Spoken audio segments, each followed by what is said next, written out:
கர்த்தர் நல்லவர், அவர் கிருபை என்றும் உள்ளது. ஆண்டவராகிய இயேசு கிறிஸ்துவின் நாமத்தினால் உங்கள் ஒவ்வொருவருக்கும் அன்பின் வாழ்த்துக்கள்.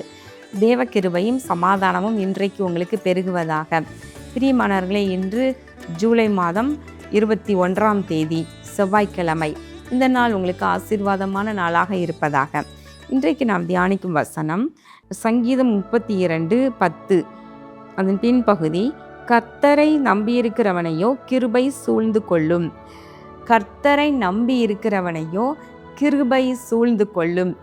பிரியமானவர்களே, இன்றைக்கு நிறைய புதிய பாடல்கள் இவைகளெல்லாம் நீங்கள் கேட்குறீங்க. நிறைய பாடல்களில் எல்லாருமே அதிகமாக முக்கியத்துவம் கொடுத்து எழுதுறத நீங்கள் பார்ப்பீங்களானால் கிருபை கிருபை கிருபை என்று சொல்லி தான் எழுதுகிறாங்க. தேவ கிருபை தான், தேவ கிருபை தான் நமக்கு அவசியமாக இருக்கிறது. கிருபை தான் உயர்த்துகிறது, கிருபை தான் நமக்கு வேணும் என்று சொல்லி எல்லாருமே பாடல்கள் எழுதுகிறாங்க. நீங்கள் பாடுறீங்க, வொர்ஷிப் பண்ணுறீங்க இல்லையா? பாருங்கள், தேவ கிருபை நமக்கு அவசியம். அவருடைய கிருபை இல்லாமல் நம்ம ஒன்றும் செய்ய முடியாது.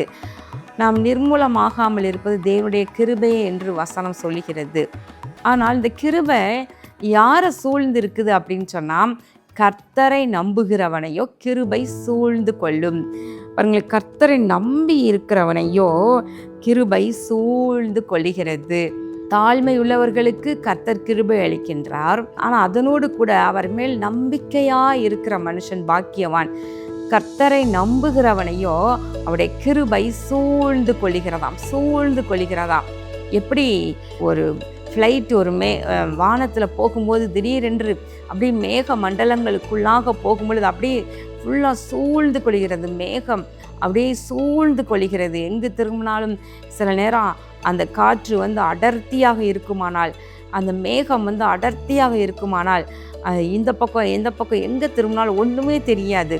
அப்படி சூழ்ந்து கொள்வது போல, அதே போல தான் மகிமையின் மேகம், தேவனுடைய கிருபையானது அப்படி நம்மை மேகம் போல அப்படி சூழ்ந்து கொள்ளும்.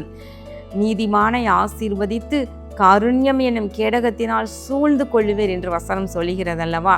ஆமாம், நம்மளை கர்த்தர் அவருக்கு நம்புகிறவனை, அவருக்கு பயப்படுகிறவர்களை அவருடைய கிருபையும் அவருடைய காருண்யமும் சூழ்ந்து கொள்ளுகிறது. அவருடைய கிருபை எவ்வளவு பெரிது என்றால், சங்கீதம் 103 எழுதியிருக்கிறது, பூமிக்கு வானம் எவ்வளவு உயரமாக இருக்கிறதோ அவ்வளவு பெரிதாக கர்த்தர் தமக்கு பயப்படுகிறவர்களின் மேலே கிருபையாக இருக்கிறார் என்று வசனம் எழுதியிருக்கிறது. பிரியமானவர்களே, கர்த்தருக்கு பயப்படும் பொழுது நம்ம மேலே அவருடைய கிருபை பெரிதாக இருக்கிறது. அவரை நம்பி இருக்கும் பொழுது அவருடைய கிருபை நம்மை சூழ்ந்து கொள்ளுகின்றது. இந்த கிருபையானது நம்மை சத்துருக்களின் கண்களுக்கு விலக்கி பாதுகாக்கின்றது. இந்த கிருபையானது நமக்கு விரோதமாய் வருகின்ற பிசாசின் தந்திரங்கள், ஆயுதங்கள் இவைகளை எல்லாம் நம்மை தொடாதபடிக்கு பாதுகாக்கின்றது. நம்ம வேதத்தில் பார்க்கின்றோம், லோத்துவினுடைய வீட்டின் வாசலை அந்த சோதோம் ஊரார் பார்க்காதபடிக்கு அப்படியே கர்த்தர் அவர்களுக்கு குருட்டாட்டத்தை உண்டு பண்ணினார், கண் மயக்கத்தை உண்டு பண்ணினார் என்று பார்க்கிறோம். ராத்திரியெல்லாம் தேடி தேடி வந்தோம், அந்த வாசலை பார்க்க முடியலையா? அதே போல பார்த்தீங்கன்னா, நம்ம கர்த்தரை நம்பி இருப்போமானால் அவருடைய கிருபையானது நம்ம அப்படியே சூழ்ந்து கொள்ளும். அப்போ பிசாசு நம்முடைய எல்லைகளை, நம்முடைய வீட்டை, நம்முடைய ஆசீர்வாதங்களை பார்க்கவே முடியாது. அந்த கிருபை அப்படியே நம்மை சூழ நின்று மறைத்து கொள்ளும். அதனோடு கூட இந்த கிருபை நம்மை தாங்குகின்றது. நம்ம என் கால் சறுக்குகிறது என்று சொல்லும் பொழுது உடைய கிருபை என்னை தாங்குகிறது என்று பக்தன் சொல்லுகின்றார். அப்போ இந்த கிருபை நம்மை தாங்கி வழி நடத்துகின்றது. எங்காவது நம்ம சறுக்கி விடுவோமோ, விசுவாசத்தில் குறைவு வந்துருமோ, அல்லது நம்ம தேவ பக்தியில் குறைவு வந்துருமோ, அல்லது இதில் கண்ணீர் வந்துருமோ என்று சொல்லி சறுக்குவது போல இருக்கிற சூழ்நிலையிலும் நம்மை சூழ்ந்திருக்கிற கிருபை நம்மை தாங்குவதை பார்க்க முடியும். பிரியமானவர்களே, ஏற்ற சமயத்தில் சகாயம் பண்ணும் கிருபை ஒன்று உண்டு. அது ஏற்ற நேரத்தில் நமக்கு சகாயம் பண்ணுகின்றது, ஏற்ற நேரத்தில் நமக்கு நன்மை செய்கின்றது, ஏற்ற நேரத்தில் நம்மை தீமைகளில் நின்று விலக்கி நம்மை பாதுகாக்கின்றது. கர்த்தரை நம்பி இருக்கிறவனை கிருபை சூழ்ந்து கொள்ளும். இந்த தாவீது பாடின சங்கீதம் இது. இந்த தாவீதனுடைய வாழ்க்கையில் அவருடைய சத்துருக்கள் எத்தனையோ முறை அவரை பிடித்து கொள்ள வந்த பொழுது சவுல் கூட இவரை வேட்டையாடுவது போல சுற்றி சுற்றி படையெடுத்து இவர் இருக்கிற இடத்தை அறிந்து சூழ வந்து அவரை பிடித்து கொள்ள வேண்டிய சூழ்நிலை வந்த பொழுதெல்லாம், ஆனால் கர்த்தருடைய கிருபை தாவீதை சூழ்ந்து இருக்கிறபடியினால சவுல் அவரை பிடிக்க முடியாமல் போயிற்று. கர்த்தர் தப்புவித்ததை நம்ம பார்க்கின்றோம். பிரியமானவர்களே, கர்த்தர் கிருபையையும் மகிமையும் நமக்கு அருளுகிற தேவன். அவரை நம்பி இருக்கிற நம்மை அவருடைய கிருபை சூழ்ந்து இருக்கின்றது. நீங்கள் யோசிக்கலாம், ஐயோ எனக்கு விரோதமாக பொறாமை இருக்குது, போட்டி இருக்குது, வன்கண்ணோட பார்க்குறாங்க, எங்கள் குடும்பத்தை எரிச்சலோட பார்க்குறாங்க அப்படின்னு சொல்லிட்டு நீங்கள் புலம்பிக்கிட்டு இருக்கலாம். மாந்திரீகம் பண்ணுறாங்க, எங்களுக்கு விரோதமாக பில்லி சூனியம் வைக்கிறாங்க, ஏவல்களை விடுறாங்க, ஏதாகிலும் நாங்களை சறுக்கணும், நாங்கள் நல்லா வாழக்கூடாது என்று சொல்லி எல்லாரும் சுற்றிலும் இருக்கிறவங்களாம் எங்களுக்கு விரோதமாக இப்படி கிரியை செய்கிறாங்க. நீங்கள் பயப்படுறீங்களா? ஒன்றும் பயப்படாதீங்க. நீங்கள் கர்த்தரை நம்பி இருங்க.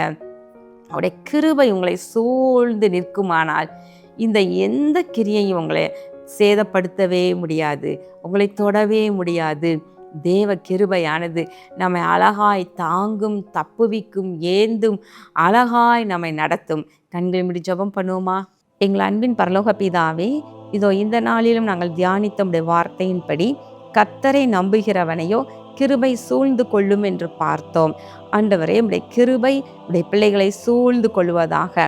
உம்மை நம்பி உம்மை இறுக பற்றி கொள்ளட்டும். உடைய கிருபை அவர்களை சூழ்ந்து கொள்வதாக, எல்லா தீமைகளுக்கும் விலக்கி பாதுகாப்பதாக. இயேசு கிறிஸ்துவின் நாமத்தினால் இந்த ஜெபத்தை ஏறெடுக்கிறேன் நல்ல பிதாவே, ஆமேன்.